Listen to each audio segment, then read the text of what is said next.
Ribuan umat Katolik memadati Bandara El Tari Kupang. Tangis haru pecah, doa-doa dipanjatkan. Uskup Agung Kupang, Monsenyor Petrus Turang, akhirnya pulang, namun dalam peti mati. Dengan iringan lagu-lagu gereja dan lambaian tangan penuh duka, jenazah disambut seperti seorang ayah yang sangat dirindukan. Sosok Monsenyor Petrus Turang dikenal sebagai bapak disiplin, tegas, tanpa kompromi dalam prinsip iman. Namun di balik ketegasannya, tersimpan hati yang sangat humanis. Beliau adalah pembimbing rohani bagi semua umat Katolik, tapi saya secara pribadi punya kedekatan emosional dengan beliau.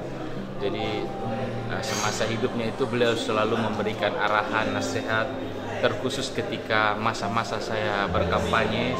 Waktu itu pilkada, saya sering datang untuk minta arahan, masukan, dan saya ingat pesan beliau, dan saya dan istri termasuk yang beruntung karena ketika beliau sakit kemarin kami sempat mengunjungi beliau di Jakarta di rumah keuskupan. Itu kita sudah terpilih. Saya ingat persis pesan beliau itu, kita harus menjaga keseimbangan ketika memerintah. Jadi antara masyarakat, partai politik, eksekutif, legislatif, beliau bilang Dr. Kris harus jaga keseimbangan. Jadi memilih orang pun beliau pesan harus berdasarkan kinerja, tidak boleh berdasarkan agama, harus berdasarkan kinerja dan kompetensi.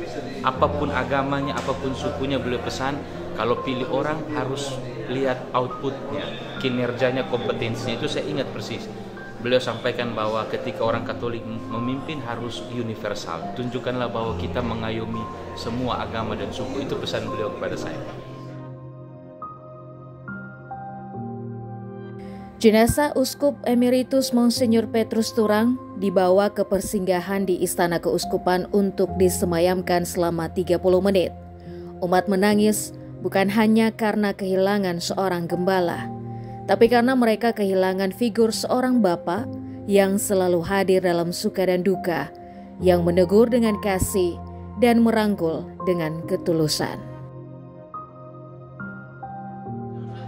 Bapak yang ada dalam ketegasan untuk mengajar anak-anaknya, tetapi terus memeluk anak-anaknya. Jadi dia membimbing anak-anaknya untuk menjadi kuat, menjadi hebat itu sesuai porsinya biasa.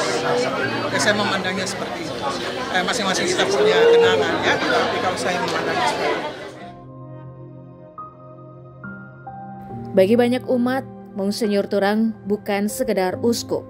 Ia adalah teladan yang hidup, yang mengajarkan bagaimana menjadi Katolik yang benar dengan hati yang lurus dan penuh cinta.